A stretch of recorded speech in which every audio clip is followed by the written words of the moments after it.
اس کو شک ہو گیا کہ ہم دونوں ایک دوسرے میں دلچسپی رکھتے ہیں، تبھی وہ اب مجھ سے بھی اکھڑا اکھڑا رہتا ہے۔ میں نے جبیر سے پوچھا، کیا یہ راجا کا محض شک ہے یا اس بات میں کچھ حقیقت بھی ہے؟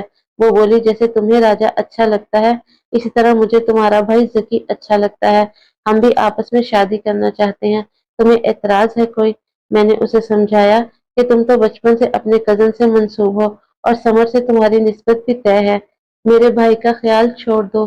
وہ کہنے لگی، میں ذکی کا خیال دل سے نہیں نکال سکتی، یہ فیصلہ میں نے سوچ سمجھ کر لیا ہے، اگر تم میرے بھائی کو پسند کر سکتی ہو تو میں بھی تمہارے بھائی کو کیوں پسند نہیں کر سکتی؟ ایک دن راجا نے جبیر کو ذکی سے فون پر باتیں کرتے ہوئے سن لیا۔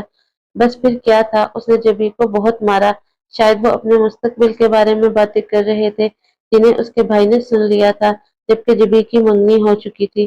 بہرحال اس کے بعد اس کے گھر والے ہمارے گھر والوں کے خلاف ہو گئے، یہاں تک کہ راجا بھی مجھ سے نفرت کرنے لگا۔ اور سمجھا جس طرح اس کی بہن نے ہمیں قریب لانے میں کردار ادا کیا ہے، اسی طرح میں نے اس کی بہن اور اپنے بھائی کو قریب لانے میں کردار ادا کیا ہے۔ ایسا حالانکہ ہرگز نہ تھا، مجھے تو جبیر اور ذکی کے بیچ پسندیدگی کا علم تک نہ تھا۔ کوئی بھلا کسی کو اس امر پر مجبور کر سکتا ہے کہ تم فلاں کو پسند کرو یا اس سے محبت کرو؟ راجا کو مگر یقین نہ آیا، اس نے مجھ پر شک کیا اور مجھ سے ناطا توڑ لیا، میرے تحفے جلا ڈالے اور میرے خط خاندان بھر کو دکھانے لگا۔ اس کے اندر ایسی تبدیلی آ گئی کہ جس کا میں تصور بھی نہ کر سکتی تھی۔ وہ جو مجھ سے پیار کرتا تھا، جب اچھا تھا تو بہت اچھا تھا، اور اب برا بنا تو بہت برا بن گیا۔ میں ان دنوں کو یاد کر کے رو دیتی تھی جب وہ اپنی بہن سے منتیں کرتا تھا کہ ہنا کے گھر چلو، ہم اسے لے آتے ہیں۔ مجھے سمجھاتا تھا کہ میری ماں کے سامنے اس طرح بات کرنا، اس طرح رہنا ہے، دوپٹہ طریقے سے سر پر اوڑھے رکھنا، ان کو یہ باتیں پسند ہیں وہی کرنا، اور یہ باتیں ناپسند ہے بھول کر بھی اونچی آواز میں بات نہ کرنا، ان کے ساتھ کچن میں جا کر کام میں مدد کرنا تاکہ وہ تم کو مجھ سے بیانے پر خوشی خوشی راضی ہو جائیں، میری بہنوں، ابا جی، بھائیوں، ہر کسی کا خیال رکھنا کہ ان میں سے کوئی ہماری راہ میں نہ آئے۔ یہ وہی تھا جو اب ہمارے سارے خاندان سے متنفر ہو گیا تھا۔ ذکی کو تو وہ گولی سے اڑا دینا چاہتا تھا۔ میں ان دنوں کو یاد کر کے روتی تھی جب وہ مجھ کو قسمیں کھا کر یقین دلاتا تھا کہ میں کبھی نہ بدلوں گا، ہمیشہ تم سے محبت کرتا رہوں گا، مجھ پر بھروسہ رکھو، میں تمہارے لیے ایک بہت خوبصورت گھر بناؤں گا، ہم اس کو سجائیں گے، خود محنت کروں گا، خوب کماؤں گا، تم کو ساری دنیا کی سیر کرواؤں گا۔ کیسے کیسے خواب تھے ہمارے جن کے لیے وہ اپنے والدین کو راضی کرنے میں لگا ہوا تھا۔ میں کہتی تھی کہ تم اتنا نہ اپنے ماں باپ کو مجبور کرنا کہ وہ تم ہی سے ناراض ہو جائیں، وہ مجھ سے ناراض نہیں ہے، ہم نے محبت کیا اور ہم شادی کرنا چاہتے ہیں، اور یہ کوئی جرم نہیں ہے، یہ تو ہمارا حق ہے، اور میرے والدین اتنے سمجھدار ہیں کہ وہ اولاد کے اس حق کو تسلیم کرنے پر راضی ہیں۔ راجا کی یہ باتیں میرا دل بڑھاتی تھی کیونکہ میرے ماں باپ ان کے قریبی رشتے دار تھے، وہ بھی دل سے چاہ رہے تھے کہ راجا کے والدین میرا رشتہ مانگ لیں تو وہ انکار نہیں کریں گے۔ کیا خبر تھی کہ سب کچھ اتنی جلدی چوپٹ ہو جائے گا، خوشیاں ہمارے قدموں کو چھو کر لوٹ جائیں گی۔ پتہ نہیں جبھی کو میرے بھائی سے محبت کی کیا سوجی تھی جس کی وجہ سے میری محبت کا چمن نفرت کی آگ میں جل گیا۔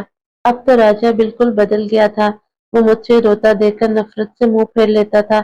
ایسے میں کیا اسے مناتی، کیا دل کا حال کہتی، اور کیا شکوے شکایت کرتی یا اس کی سنتی؟ اس نے جبھی کو سختی سے روک دیا کہ ہمارے گھر آنا تو دور، وہ فون پر بھی مجھ سے بات نہ کرے گی، اس نے ہم سے سارے رابطے ختم کر دیے اور میرے بھائی کے لیے اپنے دل میں بغض ہی نہیں دشمنی پال لی۔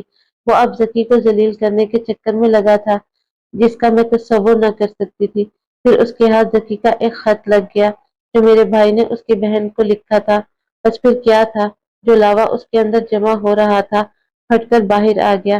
ایک دن اس نے ذکی کو میدان میں جا لیا جہاں وہ اپنے دوستوں کے ساتھ کھڑا تھا، راجا کے ہاتھ میں چھرا تھا، اس نے جاتے ہی میرے ویر پر حملہ کر دیا، چھرا اس کے بازو میں لگا، اس کے دوستوں نے مل کر راجا کو قابو کیا اور چھرا اس سے چھین لیا۔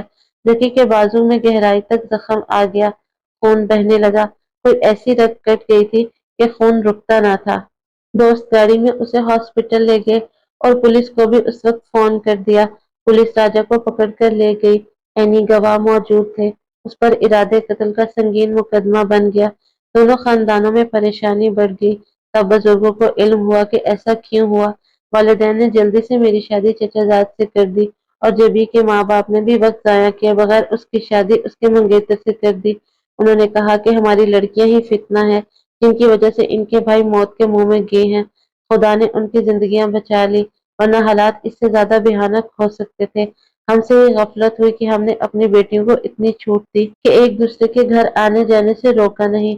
اب وہ جو بھی کہتے حق بجانب تھا کہ ان کو اس وقت سنگین حالات کا سامنا تھا، لیکن میں سوچتی تھی کہ راجا نے جو بات اپنے لیے غلط نہیں سمجھی، کسی کی بہن سے محبت کی، اس سے شادی کی کوشش کی، پیار بھرے خط بھی لکھے، فون پر بھی مجھ سے باتیں کرتا تھا، مستقبل کے خواب دکھاتا تھا، وہ سب اپنے لیے تو اسے جائز لگتا، لیکن اپنی بہن کی محبت یا پسند کی شادی اسے کلنک کا ٹیکا لگی۔